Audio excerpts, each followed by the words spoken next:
എല്ലാ ഇനത്തിലുള്ള സ്വദേശി വിദേശി പഴവർഗ്ഗ ചെടികൾ, കൊമങ്ങിൻ തൈകൾ, ഇൻഡോർ ഔട്ട്ഡോർ ചെടികൾ, ആമ്പൽ, താമര തുടങ്ങി വാട്ടർ പ്ലാന്റുകളുടെ കളക്ഷനുകൾ, അലങ്കാര മത്സ്യങ്ങൾ എല്ലാം ഒരു കുടക്കീഴിൽ. ആയാൻ നഴ്സറി, പൂക്കോട്ടുംപാടം, കരുളായി റോഡ്, ഉപ്പുവള്ളി. നിലമ്പൂർ ജില്ലാ ആശുപത്രിയിൽ കാത്ത് ലാബ് നിർമ്മിക്കാൻ സംസ്ഥാന ബജറ്റിൽ 5 കോടി രൂപ അനുവദിച്ചു. രണ്ടാം പിണറായി സർക്കാരിന്റെ അവസാന ബജറ്റിൽ നിലമ്പൂർ മണ്ഡലത്തിൽ നിന്നും ഇടം പിടിച്ച ശ്രദ്ധേയമായ ഏക പദ്ധതിയാണ് ജില്ലാ ആശുപത്രിയിൽ cath lab. Nilambur bypass, government college കെട്ടിടം ഉൾപ്പെടെയുള്ള സ്വപ്ന പദ്ധതികൾ ബജറ്റിൽ ഇടം പിടിച്ചില്ല. നിലമ്പൂർ ജില്ലാ ആശുപത്രിയിൽ കാത്ത് ലാബ് നിർമ്മിക്കാൻ 5 കോടി, നെടുങ്കൈ ഇക്കോ ടൂറിസം വികസനത്തിന് 2 കോടി എന്നിവയാണ് നിലമ്പൂർ മണ്ഡലത്തിന് ബജറ്റിൽ അനുവദിച്ച പ്രധാന പദ്ധതികൾ.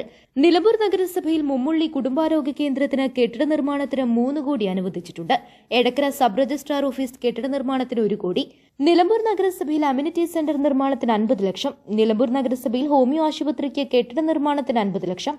നിലമ്പൂർ പാലിയേറ്റീവ് കെട്ടിട നിർമ്മാണത്തിന് 50 ലക്ഷം. നിലമ്പൂർ നഗരസഭയിൽ പയ്യമ്പള്ളി മാനസികാരോഗ്യ കേന്ദ്രം കെട്ടിട നിർമ്മാണത്തിന് 50 lakh. Nilambur Mankuth government LP school കെട്ടിട നിർമ്മാണത്തിന് 1 കോടി. നിലമ്പൂർ ജനതപ്പടിയിൽ ഫ്ളൈ ഓവർ നിർമ്മാണത്തിന് 1 കോടി.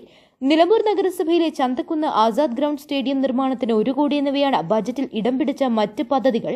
അതേസമയം മുഖ്യമന്ത്രിക്കും സംസ്ഥാന സർക്കാരിനും CPM നേതൃത്വത്തിനുമെതിരെ വികസന വിരോധം ഉൾപ്പെടെ ആരോപണം ഉന്നയിച്ച PV അൻവർ MLA സ്ഥാനം രാജിവെച്ചതിനാൽ ഉപതെരഞ്ഞെടുപ്പ് കാത്തിരിക്കുന്ന നിലമ്പൂരിന് ബജറ്റ് നല്ല പരിഗണന ലഭിക്കുമെന്ന് പ്രതീക്ഷിക്കപ്പെട്ടിരുന്നെങ്കിലും കാര്യമായ പദ്ധതികളില്ല. നിലമ്പൂരിന്റെ സ്വപ്ന പദ്ധതിയായ നിലമ്പൂർ ബൈപ്പാസ് നിർമ്മാണത്തിന് ആവശ്യമായ ഫണ്ട് നീക്കിവെക്കുമെന്ന പ്രതീക്ഷയും ആസ്ഥാനത്തായി. ബൈപ്പാസിന് തടസ്സം CPM ജില്ലാ നേതൃത്വമാണെന്ന മുൻ MLA PV അൻവറിന്റെ ആരോപണത്തിന്റെ മുനയൊടിക്കാൻ ബൈപ്പാസ് നിർമ്മാണം പൂർത്തീകരിക്കാനുള്ള LDFന്റെ ശ്രമവും ബജറ്റ് തിരിച്ചടിയാവും. ബജറ്റ് മുന്നിൽ കണ്ട് ബൈപ്പാസ് കൂട്ടായ്മ 3 ദിവസം നിരാഹാര സമരം നടത്തുകയും ചെയ്തിരുന്നു. മലയോര ഹൈവേ പൂർത്തീകരിക്കണം, മുണ്ടേരി മേപ്പാടി പാത, നാടുകാണി പരപ്പനങ്ങാടി റോഡ് നവീകരണം, ഗവൺമെന്റ് കോളേജ് കെട്ടിട നിർമ്മാണം, ഫയർ സ്റ്റേഷൻ സ്വന്തം കെട്ടിടം തുടങ്ങിയവയൊന്നും ബജറ്റിൽ ഇടം പിടിച്ചില്ല.